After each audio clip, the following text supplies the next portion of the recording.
Welcome back to our class podcast series on Into the Wild. In Chapter 8, we learned about Chris McCandless's childhood and family background that helped us understand what forced him to go away from society. Today, in Chapter 9, Davis Gulch, the book takes a surprising turn. Instead of continuing Chris' story, John Krakauer introduces another young wanderer from the 1930s, Everett Roos. This isn't random. Cracker uses Roos as a mirror, a historical parallel that helps us understand what kind of person Chris was and how deep, old, and universal this desire for wilderness actually is using historical and psychological context. So, who was Everett Roos? Before we analyze the chapter, we need to understand Everett Roos as a person. He was an artist, a poet, a wanderer, a teenager driven by beauty, a young man who couldn't stand society, and someone who disappeared into the desert without a trace at the age of 20. His letter reveals a personality full of intensity, passion, and longing. In one of the letters he wrote, he stated, "I have not tired of the wilderness, rather I enjoy its beauty and the vagrant life I lead, more keenly all the time." This quote reveals Roos' personality clearly. He didn't see the wilderness as dangerous. He saw it as meaningful as home. The desert to him was not a place to survive, but a place to belong.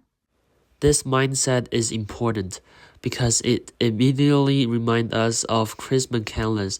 Both young men reject comfort and structure in favor of freedom and personal meaning. So now we're gonna talk about Roos's mindset and some of his beliefs. Roos believed that living a normal life meant giving up his independence. He did not want a steady job, a permanent home, or social expectations. Instead, he believed the wilderness offered truth. Nature represented honesty, while society represented pressure and distraction.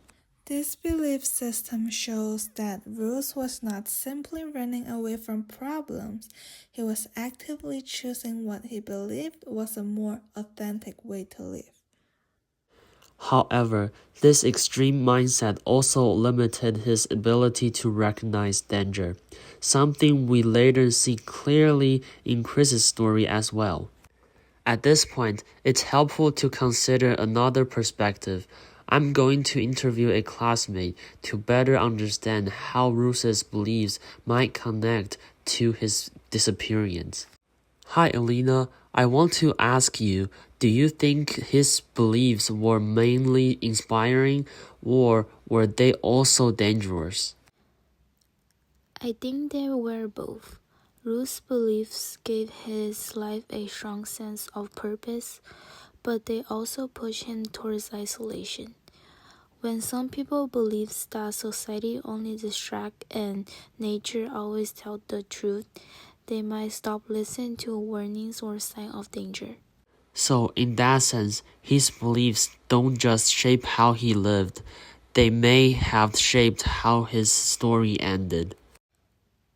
Exactly. Roos didn't see risk the way most people do. He trusts the wilderness and trusts himself, sometimes more than was realistic.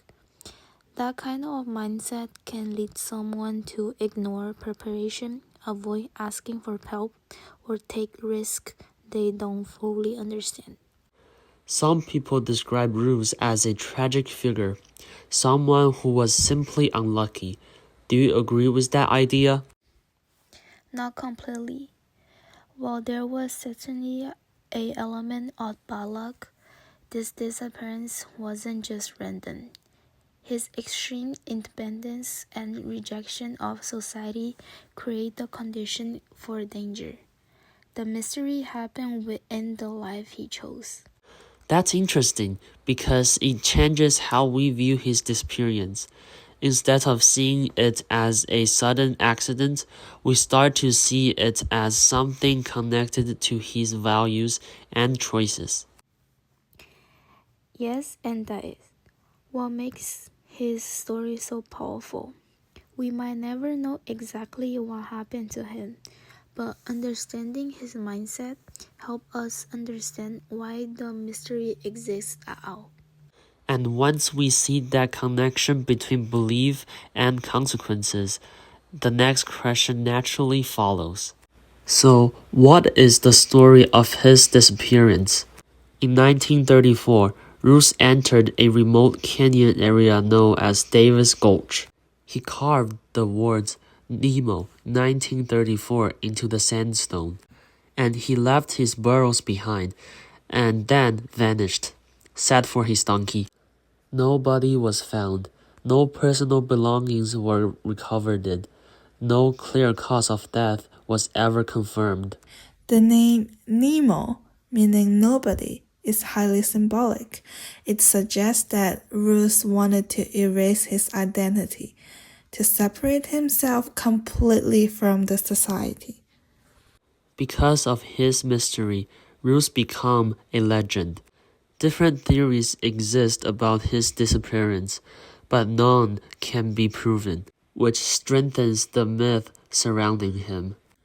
Analyzing Ruth's personality helps us understand both his inspiration and his danger. First, he was idealistic. He believed nature offered a pure and meaningful way to live.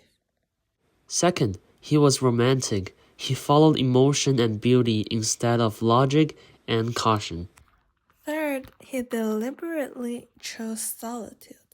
It was not forced isolation, it was his personal decision. Fourth, he was fearless to the point of recklessness. He underestimated real dangers because he trusted his belief system too strongly. Finally, he was a symbolic thinker. By calling himself Nemo, he tried to reinvent himself through nature. Some of the words he left stated that, "I shall always remain in the desert." This statement almost entirely aligns with Chris McCandless's perspective. They both believe that complete freedom requires separation from society. So, why did the author include Reese? Well, before answering this question, now we know a little bit about chapter 9. And now we'd love to hear what you all think about this chapter. Hi, so I was wondering why Quaker even bothered bringing in every Ruth. It felt random at first. Great question. Many readers felt like this, but Quaker's actually making a point. Ruth helps us understand that Chris wasn't the only one who left the society and went to the wilderness. He's showing a pattern, almost like a tradition of a young idealist living society. Yeah, I think he's saying Chris is not a freak case. He's one part of larger human impulse, and Ruth is the historical example that proves it. That makes sense. But do you think this chapter actually helps us understand Chris better, or does it distract from his story? Well, I will say it definitely depends on the story. Ruth is like a psychological key. By studying Ruth, someone who vanished 60 years earlier, we can recognize the emotional forces driving Chris. And evaluating the chapter as a whole, I think is one of Quaker's smartest choices. He slows down and pauses, which led us to the questions like, why do people walk away from society? What are they looking for? Is it bravery or idealism or just escapism? Exactly. Chapter 9 is less about plot and more about context, placing Chris inside a bigger narrative. That helps a lot. Thanks. Ooh, it seems this audience asked the same question we did, but we can still talk more about this.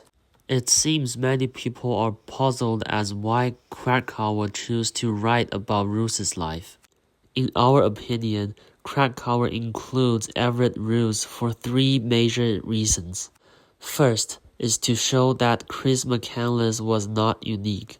Throughout history, many young people have felt the same desire to escape the society. Second, Ruth helped legitimize Chris' motivations. Chris was not simply reckless or confused. He followed a long tradition of idealistic wanderers. Third, Ruses creates a strong parallel to Chris. Both were young, passionate, rejected societal norms, and disappeared into the wilderness. This comparison encourages the reader to judge Chris with empathy rather than dismissal. So now, let's study some vocabulary from this chapter. Some key vocabulary words from chapter 9 include Solitude, chosen isolation. Wanderlust, a strong desire to travel. Ascetic, living without luxury.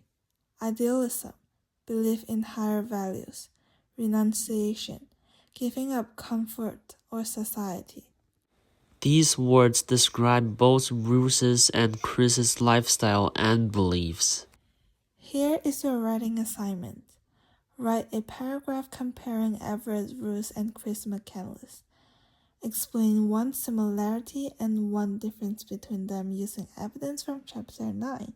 Focus on mindsets rather than actions. Chapter 9 shows that Chris don't walk into the wild alone. Others like Everett Ruth had followed this path long before him. By understanding Ruth, we gain deeper insight into Chris McCandless. The chapter forces us to ask an important question. Is the pursuit of absolute freedom worth the risk it demands?